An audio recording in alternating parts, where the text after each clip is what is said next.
Out in Hollywood, the sensation of the moment is the picture called 42nd Street, into which Warner Brothers have put stars, girls, beauty, and talent in lavish quantities. 42nd Street is a story within a story, a show within a show, a backstage drama of kicking heels, smiling faces, and heavy hearts. It reveals the drama behind the production of a big Broadway musical, from the rehearsals to the grand finale. Luxurious settings, spectacular dance routines, set to the rhythm of inspiring music, in scenes never before attempted on stage or screen. These flashes give you but a brief glimpse into the production of 42nd Street. But to appreciate the bigness of the picture, the tenderness of the story, the dramatic scenes enacted by its many stars, the power and gripping suspense of the entire production, you must see it for yourselves. It is one of the most dramatic stories ever screened, glorious, thrilling, and unforgettable. Come and meet those dancing feet. On the avenue, I'm thinking of you. 42nd Street, and the beat of dancing feet. It's the song I love, the melody of 42nd Street. Little lippies from the 50s, innocent and sweet. Sexy ladies from the 80s who are indiscreet. The big fun rain goes on for years. Interrupts the young mother and years. Naughty, naughty, naughty, spotty, naughty, and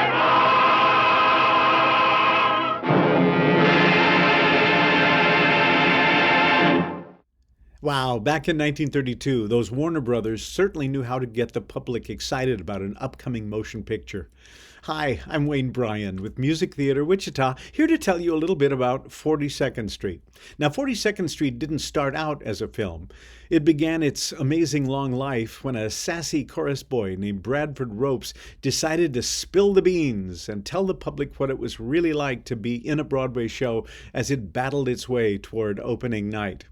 His first novel, 42nd Street, published in 1932, was presented as a fiction, but it contains a lot of truthful and sometimes very trashy observations about the colorful characters you might find backstage.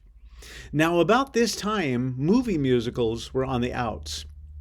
When Warner Brothers ushered in the era of talking pictures in 1927 with Al Jolson and the Jazz Singer, this revolution in sound looked like it needed lots of singers and dancers, and all of the studios started cranking out hundreds of quickly assembled movie musicals, often featuring inane plots, uncomfortable stage stars, and really lousy camera work because the new sound cameras were so heavy and hard to move around. Audiences stayed away in droves. And by 1932, theater owners were putting on their marquees outside the theater, "Not a musical," in an effort to induce people to come inside. Well, Warner Brothers Studios was doing fine, not doing musicals. They liked gritty realism. They liked to make gangster movies and stories ripped from today's headlines. These kind of movies were also much less expensive to make because you didn't have to create a lot of period sets and costumes.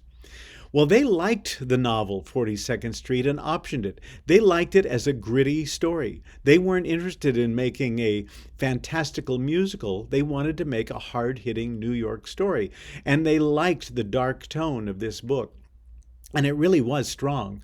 I mean, in the book, Broadway star Dorothy Brock isn't fading because she has a slight drinking problem. She has a serious drug problem. And sweet ingenue Peggy Sawyer is sweet until she gets a taste of success, and then she turns into a monster. And Broadway producer Julian Marsh isn't romantically interested in Peggy Sawyer. He's after ambitious tenor Billy Lawler, who gets rid of several other chorus boys rather than have some competition.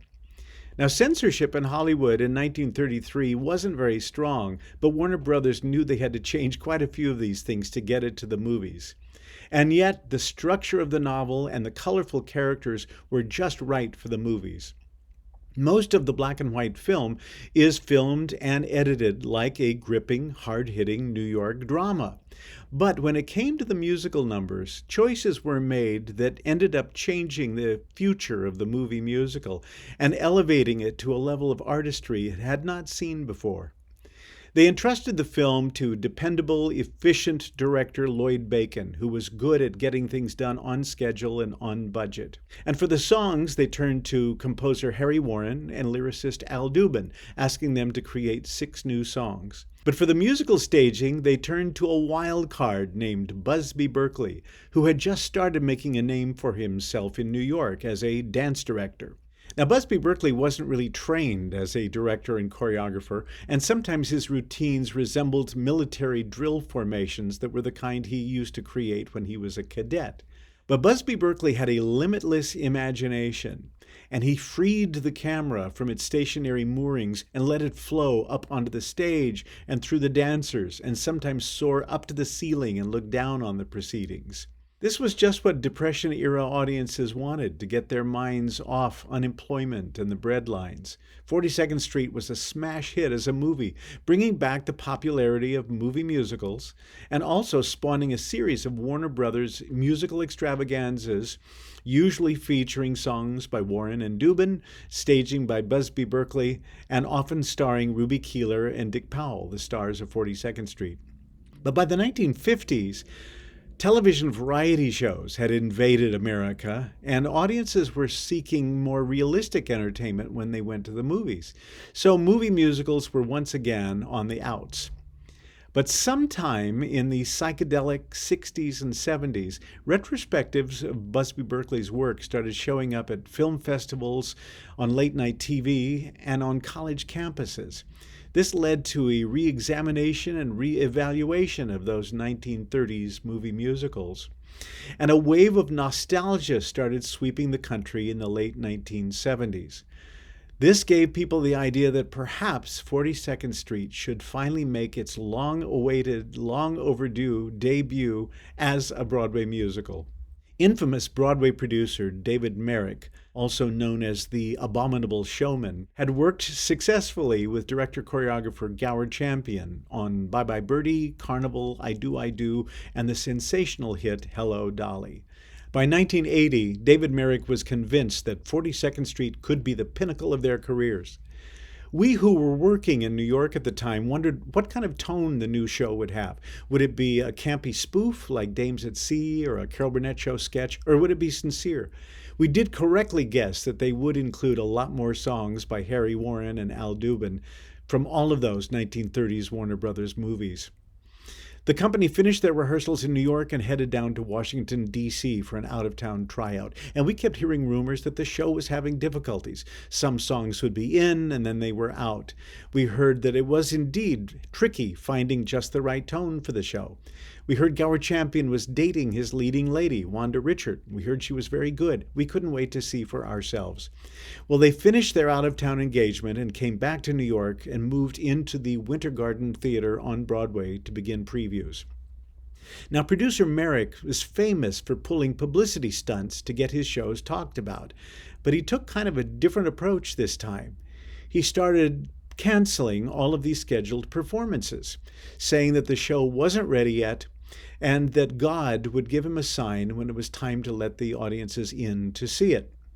So night after night, the company performed to an empty auditorium. After a while, some of the performers started bringing in teddy bears and putting them in the seats so they'd have some faces to play to.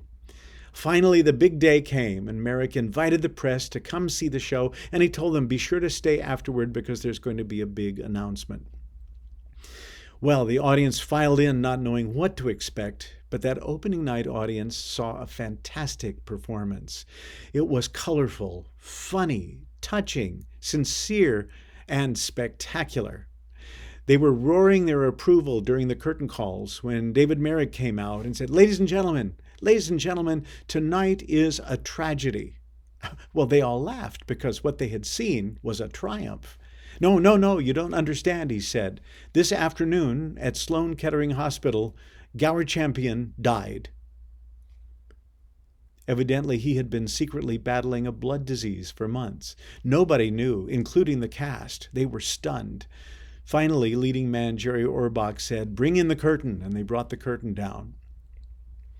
Well, nothing like this had ever happened on a Broadway opening night before. So sure enough, the next morning, 42nd Street was the lead headline on newspapers around the world. This launched the show into a successful 8-year run, many Tony Awards, international productions, touring productions, and regional productions. In 1989, while the show was still on Broadway, Music Theater Wichita got the rights to do our own production, which we did, and then we've done it twice more since then. We think it's a great showcase for young talent, and we and our audiences love the show.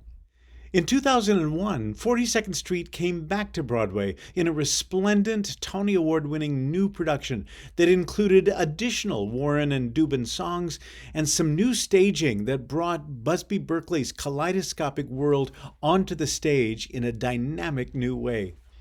This production had several Music Theater Wichita alumni in its cast, including one Bryan J. Markham, who now brings all of his knowledge and love of this show to a new production at Music Theater Wichita. And by the way, this is the Wichita premiere of the 2001 Revival Expanded Edition of this beautiful show. You won't want to miss the chance to come and meet these dancing feet, so I'll see you there at 42nd Street.